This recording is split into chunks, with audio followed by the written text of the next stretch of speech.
అందరికీ డయస్ వదన అయ్యగారులందరికీ మర్యాదగా వందనాలు చెల్లిస్తున్నాను. చేరి ఉన్న భక్తులందరికీ 150 వందనాలు చెల్లిస్తున్నాను. ఎందుకంటే ఈ రాత్రితో నేను మర్యాదగా మా ఊరు వెళ్ళిపోతాను, వేరే చోటుకి వెళ్ళాలి. భక్తులారా నా కోసం ప్రార్థన చేయండి. Thank you.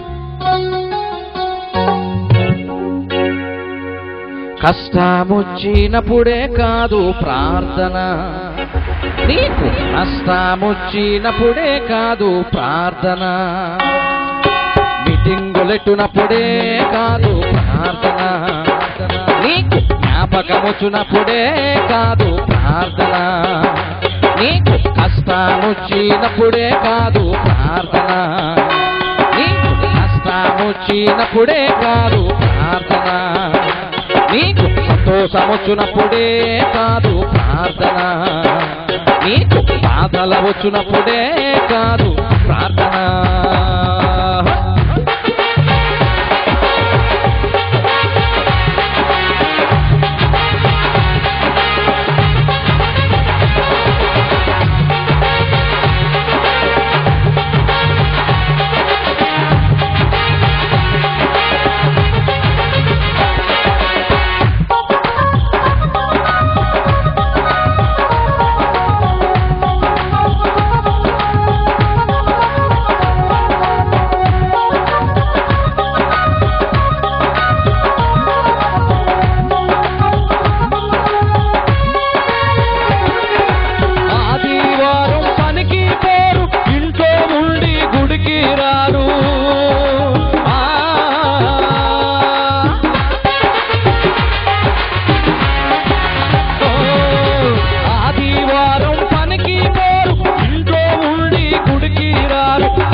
దేవుని దీవెన పొందాలంటే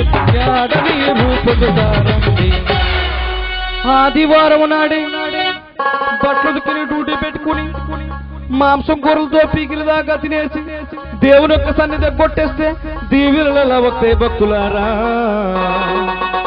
అందుకని కష్టమొచ్చినప్పుడే కాదు ప్రార్థన, కష్టమొచ్చినప్పుడే కాదు ప్రార్థన, నీకు ఉద్యోగం వచ్చినప్పుడే కాదు ప్రార్థన, నీకు పెళ్ళి కుదిరితే కాదు ప్రార్థన.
నువ్వెళ్ళవు, వెళ్ళే వారిని వెళ్ళనివ్వు.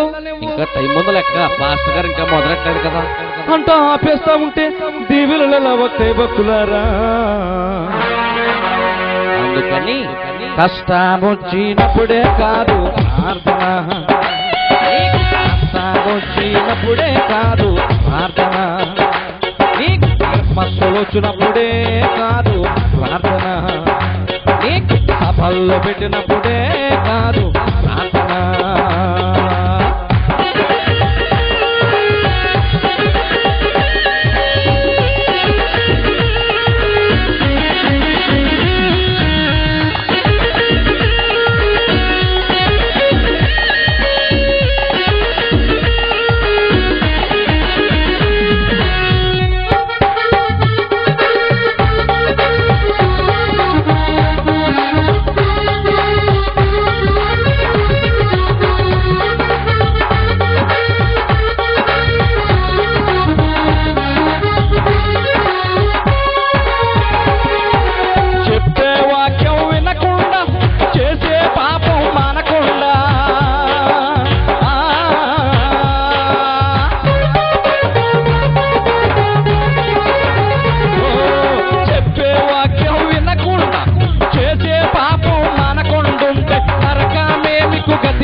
ప్రజలు వాక్యం చెప్తా ఉంటే ఎప్పటి నుంచో విన్నారా కదా, మాకెందుకులే మా పక్కన ఉన్న వారికి అనుకుంటే ఒకగానో ఒక రోజున నరకానికి గురి అవుతారు. అక్కడ తినడానికి యాపిల్ పళ్ళు ఉండవు, ద్రాక్ష పళ్ళు ఉండవు, దానం పళ్ళు ఉండవు, పొద్దున తిన్న బిర్యానీలు ఉండవు, మీ నోట్లో ఉన్న 36 పళ్ళు పటపట్లాడించాల భక్తులారా. అటువంటి భయంకరమైన నరకాన్ని తప్పించుకోవాల్సిందిగా మనవి చేస్తూ మా సింగు ఆర్కెస్ట్రా ద్వారా మర్యాదగా ఇలా పాడి వినిపిస్తున్నా. కష్టమొచ్చినప్పుడే కాదు ప్రార్థన, కష్టమొచ్చినప్పుడే కాదు ప్రార్థన, నీకు బాధలు వచ్చినప్పుడే కాదు ప్రార్థన, నీకు సంతోషం వచ్చినప్పుడే కాదు ప్రార్థన, నీకు ఉద్యోగం వచ్చినప్పుడే కాదు ప్రార్థన, నీకు కుదిరేతే కాదు ప్రార్థన, నీకు మస్తులు వచ్చినప్పుడే కాదు ప్రార్థన, నీకు సభల్లో పెట్టినప్పుడే కాదు ప్రార్థన, నీకు కష్టం వచ్చినప్పుడే కాదు ప్రార్థన, నీకు కష్టం వచ్చినప్పుడే కాదు ప్రార్థన. దేవునికి స్తోత్రం.